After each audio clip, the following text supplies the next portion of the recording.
Senhor Jesus Cristo. Pode se sentando, por favor. Quem aqui já ouviu falar de Napoleão Bonaparte? Já ouviu falar? Já. Existe uma história de Napoleão onde um dos seus soldados disse o seguinte para ele: por que o Senhor não funda uma igreja? Você já deve ter ouvido essa história. Por que o Senhor não funda uma igreja? O soldado admirava tanto Napoleão. E então Napoleão disse para ele o seguinte: eu não fundo uma igreja por dois motivos. Primeiro, para se fundar uma igreja é necessário morrer na cruz. Segundo, é necessário também ressuscitar. E daí ele completa dizendo o seguinte: morrer na cruz eu não quero, e ressuscitar eu não posso. Amém, irmãos? Então só quem pode fundar uma igreja é Jesus Cristo de Nazaré. Quero convidar você a pegar o Evangelho de São Mateus, no capítulo 16, no versículo 18. Vamos ler alguns trechos do Evangelho de São Mateus, que vai nos garantir isso ao qual eu compartilhei com vocês neste início. Mateus, capítulo 16, versículo 18. Para quem não me conhece, meu nome é Rônia, sou de Jacareí, da comunidade Fonte de Água Viva. Estive aqui na sexta-feira na vigília com vocês, e hoje estou de novo aqui. Vocês não vão cansar da minha carinha, mas é uma graça de Deus nós partilharmos já pela manhã, dessa presença de Deus aqui. E nós vamos entender muito bem aquilo que Deus vem dizer para nós nessa manhã. Capítulo 16, no versículo 18. Eu te declaro, tu és Pedro, e sobre esta pedra edificarei a minha igreja, e as portas do inferno não prevalecerão contra ela. Eu te darei as chaves do reino dos céus. Tudo o que ligares na terra será ligado nos céus, e tudo o que desligares na terra será desligado no céu. Palavra da salvação. Irmãos, esta passagem bíblica vai falar do primado de Pedro. Somente no Evangelho de São Mateus, no capítulo 16, no versículo 18 e 19, vai falar sobre isso. Ou seja, que Pedro foi o nosso primeiro Papa. É engraçado nesse trecho, irmãos, que Deus fala para ele o seguinte: olha, eu te darei. Tu és Pedro, sobre essa pedra eu edificarei. Ou seja, Jesus está falando lá para frente, no futuro, porque não havia necessidade de Pedro ser a pedra naquele momento, de Pedro ser a igreja naquele momento, porque Jesus ainda estava ali. Então era para o futuro. Mas esta promessa aqui se cumpriu, irmão. Mas nós sabemos que nos dias de hoje andam se levantando mais igrejas, não é mesmo? Ou pelo menos se diz a igreja. Fecha-se um boteco, abre-se uma igreja. Fecha-se uma lan house na esquina, abre-se uma igreja. Abre-se o portão da garagem, abre-se uma igreja. Agora eu quero convidar você a pegar nesse mesmo Evangelho de Mateus, capítulo 24. Evangelho de São Mateus, capítulo 24, versículo 1. Amém? Podemos? Ao sair do templo, os discípulos aproximaram-se de Jesus e fizeram apreciar as construções. Jesus, porém, respondeu: vedes todos esses edifícios? Em verdade vos declaro, não ficará pedra sobre pedra, tudo será destruído. Indo ele assentar-se no Monte das Oliveiras, achegaram seus discípulos e, estando a sós com ele, perguntaram-lhe: quando acontecerá isto? E qual será o sinal de tua volta e do fim do mundo? Respondeu-lhe Jesus: cuidai que ninguém vos seduza. Muitos virão em meu nome, dizendo: sou eu o Cristo, e seduzirão a muitos. Ouvireis falar de guerras, de rumores de guerra. Atenção, povo de Caçapava, que isso não vos perturbe, porque é preciso que isto aconteça, mas ainda não será o fim. Irmãos, nesse trecho, daqui a pouco nós vamos continuar. Jesus fala, e esta fala de Jesus chama a minha atenção. Quero convidar você a chamar a atenção também para essa pequena parte, onde Jesus fala: atenção, é preciso que isso aconteça, mas ainda não será o fim. Irmão, ainda não é o fim. É muito comum nós falarmos aí, né, dos terremotos, das guerras que têm acontecido entre países. É muito comum nós partilharmos isso e falar: olha, já são os finais dos tempos. É sinal dos finais dos tempos. E de fato é. Mas Jesus ainda nos alerta aqui no último versículo que eu li: não se preocupe, meu irmão, porque ainda não é o fim. Na verdade, nós nem sabemos quando será o fim. Nem Jesus mesmo sabe. Só o Pai. Irmãos, ainda não é o fim. Você tem visto coisas horríveis acontecer. Você tem visto coisas horríveis acontecer até mesmo dentro da sua própria casa. Mas não se preocupe. É necessário que isso aconteça, mas ainda não é o fim.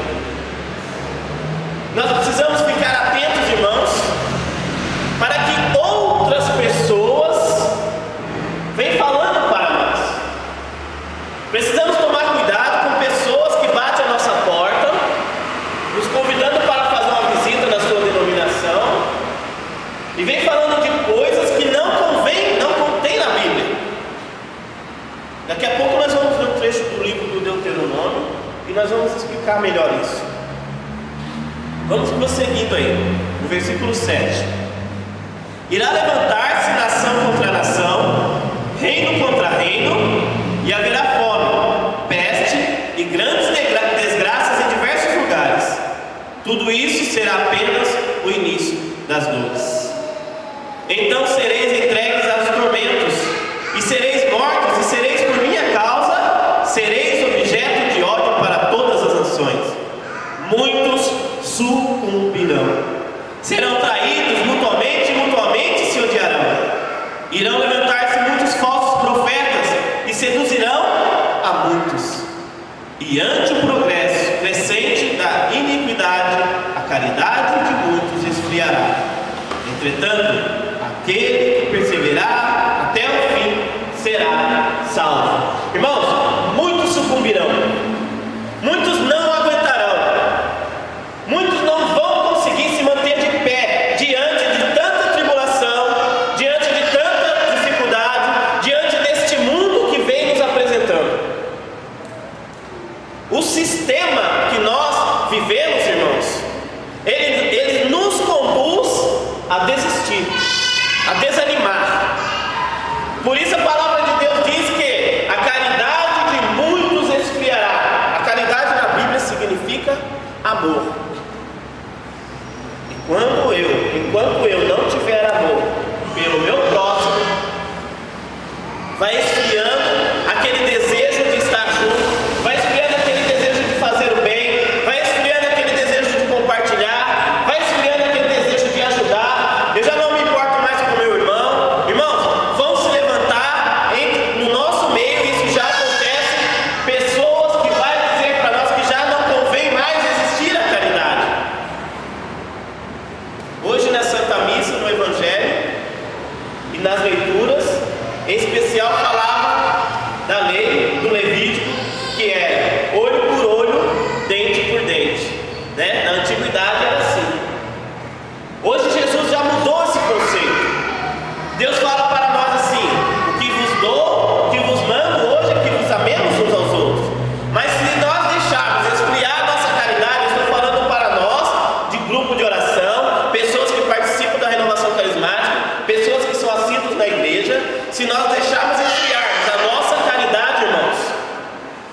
nós vamos sucumbir e nós não vamos perseverar até o fim. Prossiga no versículo 23 comigo.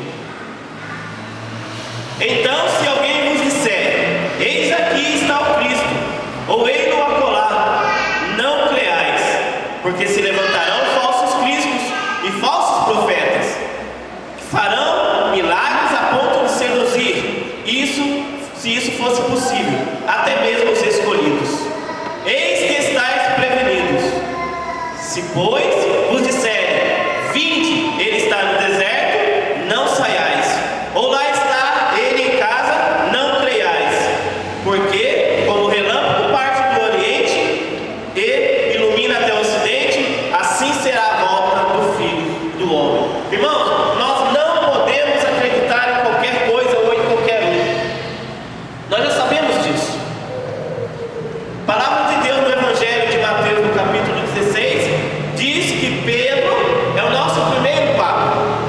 É engraçado, irmãos, que Deus, Ele fundou a igreja em Pedro. Ele confiou a Pedro. Ele fundou a igreja e deu para Pedro cuidar da igreja. Ele não deu para o Edir Macedo. Ele não deu para o Joãozinho. Ele não deu para o Bruninho. Ele não deu para o Rogério. Ele não deu para o Zé Luiz. Ele deu para Pedro. Então, irmãos, nós precisamos ficar atentos com essas denominações que se julgam: ah, eu fundei a minha igreja. Certa vez, um irmão bateu a minha porta, aliás, 2 irmãos bateram a minha porta e vieram falar de Jesus para mim. Naquela ocasião eu estava escutando uma música que falava de Maria, muito alta, lá em casa, eu e minha esposa.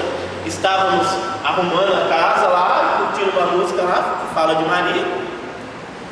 E eu pensei comigo: essa irmã não chegou na hora certa. Mas eu fui recebê-la. Daí eu falei para ela: olha, você aguarda um pouquinho aí, que eu vou chamar a minha esposa. E aí eu fui lá dentro da minha casa e eu chamei a minha esposa também. E eu peguei a Sagrada Escritura e eu peguei o Catecismo da Igreja Católica. E daí eu falei para ela: agora nós podemos conversar. E então a irmã começou a falar para mim algumas coisas. E eu disse para ela: olha, vou abrir a minha Bíblia aqui, mas isso que você está falando não é verdade. A Bíblia não diz isso. A palavra de Deus diz, no livro do profeta Oséias, no capítulo 4, no versículo 6, que o meu povo se perde por falta de conhecimento. Irmãos, nós precisamos buscar conhecer a nossa doutrina, para que nenhum vento nos leve da nossa igreja, para que quando 2 irmãos ou mais baterem a sua porta, ele não vai levar você para a denominação dele. Por isso nós precisamos conhecer a nossa doutrina, porque estão se levantando a cada dia falsos doutores em nosso meio.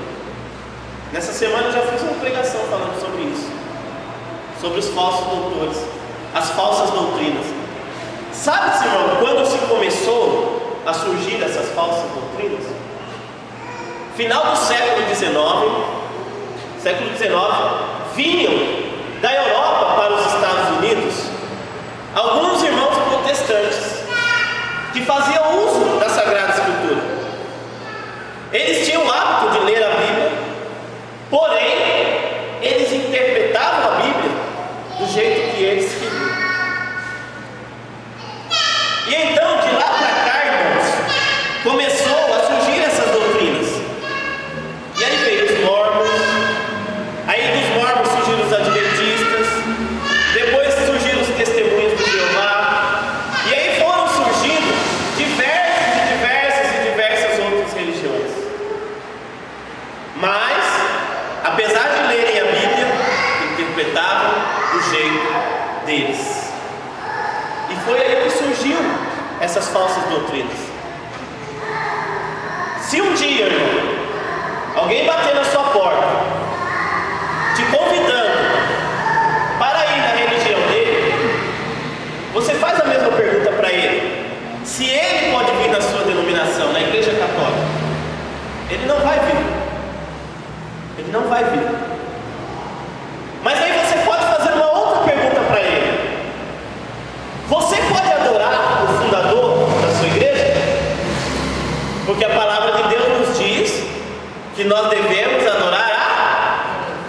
e somente a Deus. E Jesus é Deus, sim ou não? Sim. Jesus é Deus. Já foi profetizado isso pelo profeta Isaías, no capítulo 7. O Evangelho de São Mateus também nos diz isso, né? Eis que uma virgem dará à luz a um filho, e ele se chamará Emanuel, que significa Deus conosco. Então Jesus é Deus. Então nós, da Igreja Católica, Apostólica, Romana e Corintiana, podemos adorar a Deus. Nós podemos adorar o fundador da nossa igreja, mas nenhuma outra denominação no mundo pode adorar o fundador da igreja de Deus. Irmãos, a Bíblia vem nos dizer o seguinte: ficai atentos, vão se levantar falsos doutores, eles virão e muitos sucumbirão, e até mesmo pessoas de caminhada. No nosso grupo de oração, eu dou formação lá para o grupo de perseverantes, e teve algumas pessoas que fez perseverança comigo, que hoje se encontram numa outra denominação. E ela dizia o seguinte: olha, mano, me convidaram para ir nessa denominação e eu fui. Eu acho que não tem nada a ver, tá falando de Deus? Nem sempre, irmãos. Nem sempre. Por isso, irmãos, nós precisamos conhecer a nossa doutrina, porque muitos do nosso meio vão sucumbir, não vão perseverar até o fim e podem perder a salvação. Você já viu a imagem de um Buda? Quem aqui já viu aquela imagenzinha, um Buda? Já viu? Ergue o seu braço aí. Os mais antigos, que nem eu, assim, com certeza já viu. Talvez você até já teve uma na sua casa. Em nome de Jesus, se você tiver, você joga fora. O Buda, irmãos, não sei se vocês sabem, ele é o Deus, né, dos budistas. Ele que fundou essa religião, o budismo. O Buda, ele é um senhor gordo, bem gordo, diga-se de passagem, careca, sentado em cima de um saco de dinheiro, de moedas. Seus olhos, ele é fechado, os seus ouvidos também é tapados, e a sua boca também é fechada, sabia? Se você tem uma imagem, já viu, né? Você olha lá, percebe isso. Lá no meu trabalho, eu trabalho em São José dos Campos faz 15 anos, e lá me passaram várias pessoas, entre elas passaram 2 budistas, e eles viviam me cutucando a respeito da igreja católica, perguntando as coisas e contestando coisas, e eu ficava quieto. Então, certa vez, eu perguntei para ele o seguinte: olha, irmão, a pessoa que inaugurou a sua igreja, vamos dizer assim, o Buda, quando você sofre, ele vê? Porque a imagem do Buda, os olhos do Buda é fechado. Então o irmão me disse: não. Irmão, perguntei para ele o seguinte: quando você clama o seu Deus,